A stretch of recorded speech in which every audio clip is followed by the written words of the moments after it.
So for the entirety of January and this month, I've been working on my OCs as of recent. It's been a bit of a struggle. I mean, most of them are more of a redesign than it are a rehaul, if you get me. Like, I literally just redesigned 3 characters, changed up some outfits, kept 2 characters normal, rehauled 1 character, and just gender bent one other character, which was kind of fun. But yeah, this is just basically a video of how every single one of them ended up, and I really wanted to show you guys because this is like a passion project for me, and I will be explaining the story while you watch me struggle the whole day. So I hope this video is entertaining, and I hope you guys do like to watch it. And I hope my audio quality is good because my my tablet broke, and I'm using my tablet for this, and now I'm really scared that the audio is not gonna work. So I've never actually named this character. I'm kind of screwed when it comes to naming characters. I'm so bad at that. But I have been giving them surnames, which are just adjectives. Because, like, in this world, it is based off like a post-apocalyptic universe where basically, one, there are things called voids or holes or just a subspace within weird areas. They normally spawn in places like rooms or houses, but normally they need a place that has 4 walls, 1 roof, and 1 door to spawn. And then these are like dimensions where once you open them, you kind of go into a weird subspace type of thing.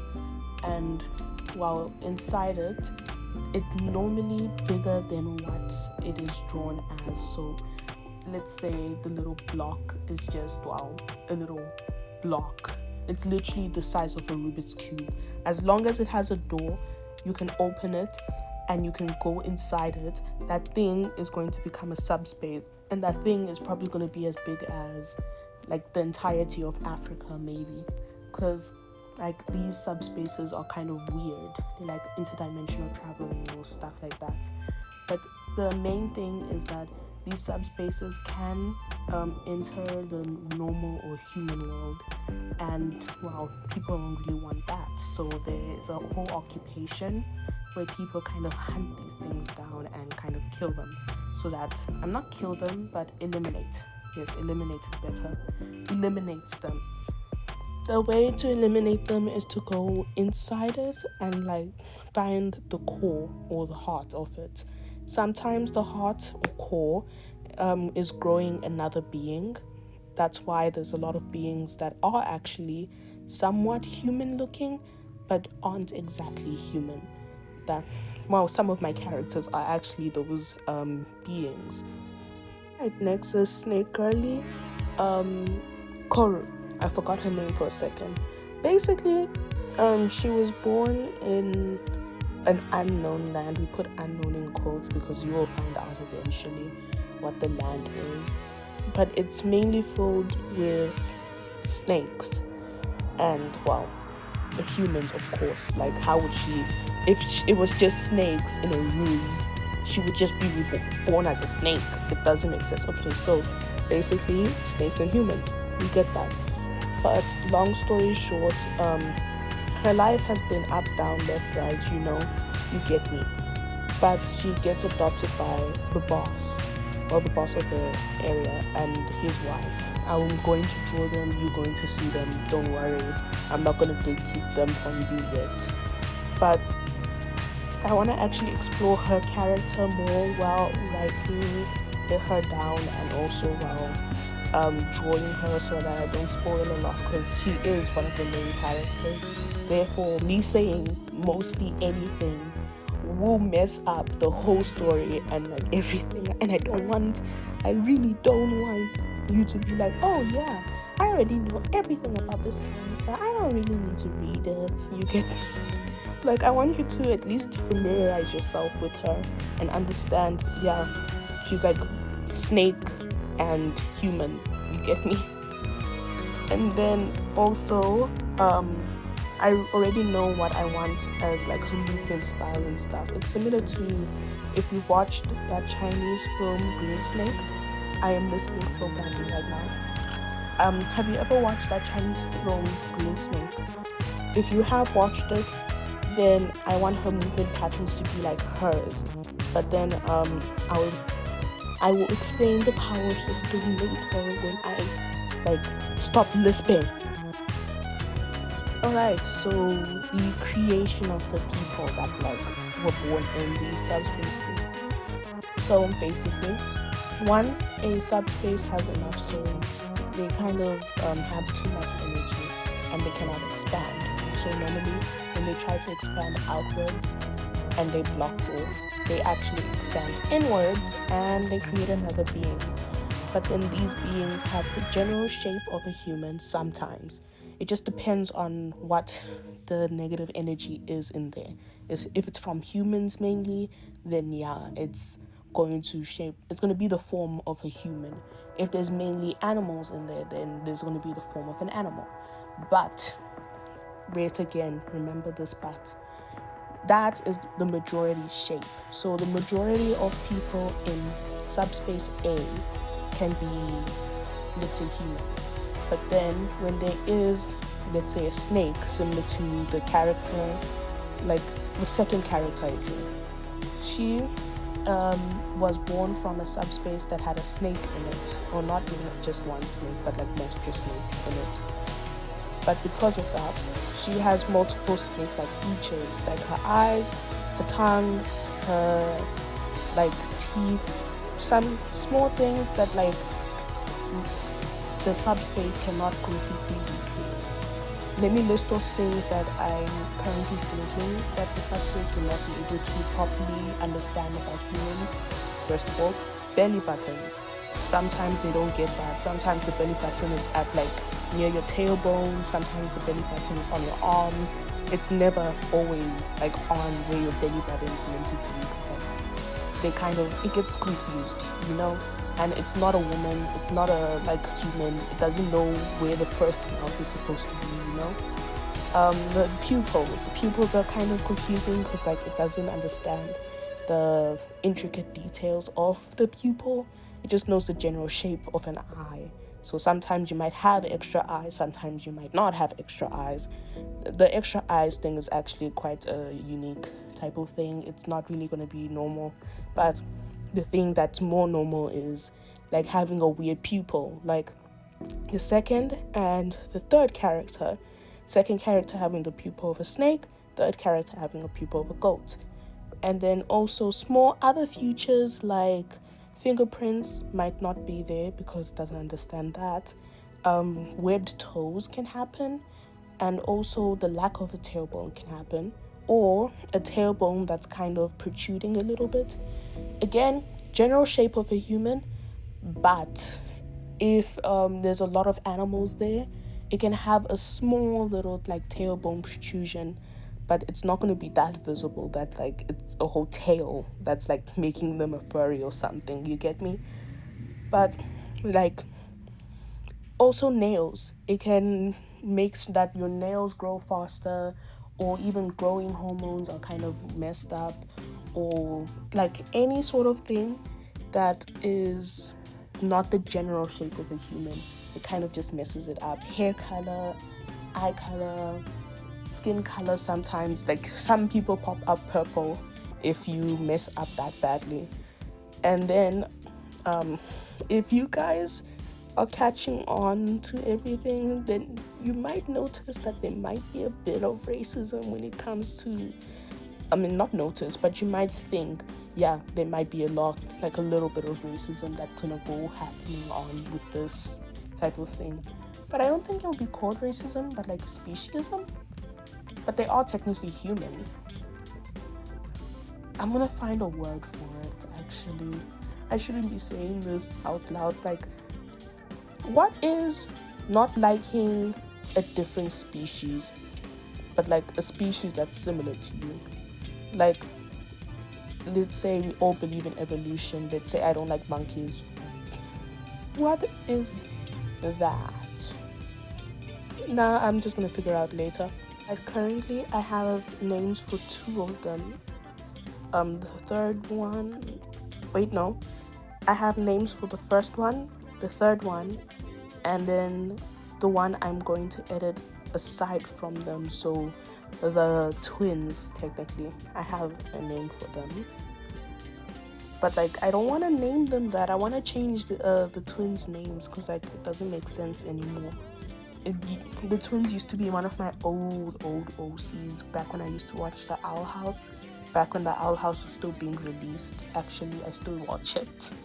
But basically, one of them is Koru, the other one is Oren, and then the twins, I'm not going to name drop them yet because I do not want to name them that. I really don't want to name them the OG names. I feel like it doesn't suit them anymore. Like, it's so bad. At first, girly, Orange Girl. Basically, let me summarize her very fast because I don't have time to edit everything. She came from a family where they mainly were taught to, well, do this like killing of these subspaces. But the issue is that they are very like eugenics. They don't like the fact that they used to come from the subspaces. Therefore, they always like preach marrying into a human species and like breeding out, if I'm allowed to use that word on YouTube, that specific genes that made them into what they are. Therefore, she is kind of the weakest link in the group because she doesn't have, well, the special abilities that the people who normally work in the subspaces have. I just realized I forgot to mention the special abilities. So once you're in a subspace, you are, because literally the rules of science does not apply. It really doesn't. It's just meant to look pretty. But like the rules of science can basically not apply. There are like, you are blessed with, like, not even blessed, you are given a specific power that you can do that are normally, I really want it to be based off like ghostly stuff, you know, because like spirits, you get me. I'm sorry, I know I'm understandable, I'm sorry. Right, next is Snake Girlie, Koru. I forgot her name for a second. Basically, she was born in an unknown land. We put unknown in quotes because you will find out eventually what the land is. But it's mainly filled with snakes and, well, the humans, of course. Like, how would she, if it was just snakes in a room, she would just be born as a snake. It doesn't make sense. Okay, so basically, snakes and humans. You get that. But long story short, her life has been up, down, left, right, you know, you get me. But she gets adopted by the boss, well, the boss of the area and his wife. I'm going to draw them, you're going to see them, don't worry. I'm not going to gatekeep them from you yet. But I want to actually explore her character more while writing her down and also while drawing her so that I don't spoil a lot because she is one of the main characters. Therefore, me saying mostly anything will mess up the whole story and like everything. And I really don't want you to be like, oh yeah, I already know everything about this character. I don't really need to read it. You get me? Like, I want you to at least familiarize yourself with her and understand, yeah, she's like snake and human. You get me? And then also, I already know what I want as like her movement style and stuff. It's similar to if we watched that Chinese film Green Snake. I am listening so badly right now. Have you ever watched that Chinese film Green Snake? If you have watched it, then I want her movement patterns to be like hers. But then I will explain the power system later when I like stop lisping. I can't talk too much about Oren because, well, he's the main character. I really can't tell you his whole everything. Otherwise, yeah, no. But Oren is being taken care of by Koro while the story is going around, so you know who the main group might be. And then basically he's like half goat, half human. He's from Switzerland. I'm sorry. Those are the only good facts I can tell you guys right now. Like, yeah, he's just from Switzerland. That's the only thing I can tell you. Right, the last dude on this one page. So I didn't really name him yet. He's just no name for now, but basically, I want to keep him a little bit secret. I'm sorry, you guys. I'm sorry. I'm gonna gatekeep him. I might even redesign him because I'm a bit about his design. So I'm sorry. Anyone is still here in the video, this is where I finally get into like my OCs, like my first OC. Basically, she started off as an owl house, not even self insert, like just an insert because she wasn't even a self. She was just like an owl house OC that I decided to push into the story, and then like I decided I kind of really like her, but I don't like the fact that I made her hair exactly like Ida. So let me change it up. And eventually she got the short hair and then got wings and then got eyes, and then I was like she would suit the story. But so I have the greatest storyline when it comes to her, but I'm not going to spoil it. I am resisting the urge because she is meant to be a villain. She's an antagonist. So she's one of the many antagonists in the story. You're not going to hear me talk about her too much, but this is what she looks like. At least you know what she looks like. She's not supposed to be a secret antagonist. She's just an antagonist. Like, you are meant to know, yeah, we don't mess with you. But like there's so much I've already like jotted down and written down about this whole entire girl. But like if you have noticed, I can tell you, number one, the like group that she's with normally hating each other, but then they would sit next to each other and always share lunch. Like that was my vibe or my goal in making those two.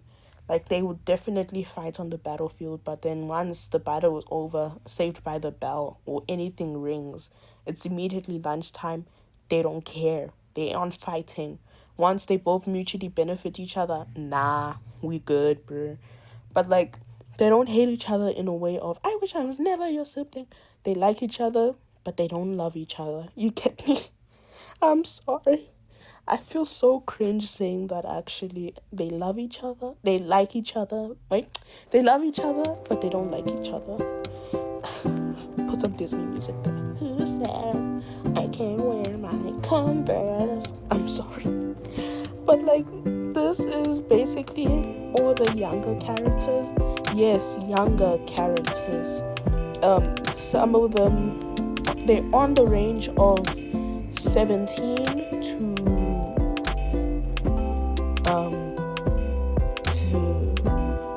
I forgot what the oldest character was again. I know that they're hella old, but okay, the first one is in the range of 17 to 30 something. I know that. And then I'm not gonna spoil the second one. You just have to guess what ages they are. So thumbs up to everyone. I hope you had a great day. I hope you had a nice day. How was your day actually? I'm not gonna say I hope. I wanna know. Tell me. How was your Valentine's? Did you have one? I'm sorry for flirting with you guys. I think I make you feel uncomfortable now. But if you are this far in the video, hi. Please be my Valentine's. I'm playing Love is Dead, bro. Okay. I'm sorry for being a Debbie Downer. Please go watch me on TikTok. Here are my socials there. And then in all my OCs, not OCs, but like my universe now, because well, I'm really dedicated into making this thing a proper thing. I'm gonna have to practice landscape real soon. And then also you can see my new art series on TikTok, which is drawing people that give me hope in humanity again. I probably will make a proper video. I'm sorry for saying peace so much. later on in the year, so probably April. I'm so sorry, I keep saying P. It's probably I'm sorry, the mic is maybe dying by now, and it's going to blow up the more I say P. So I'm probably gonna have to I'm going to have to edit the voice thingamabob, so that it doesn't like every time you hear me say P, if you get me. But yeah, that's basically it. I'm sorry for the awkward silence for the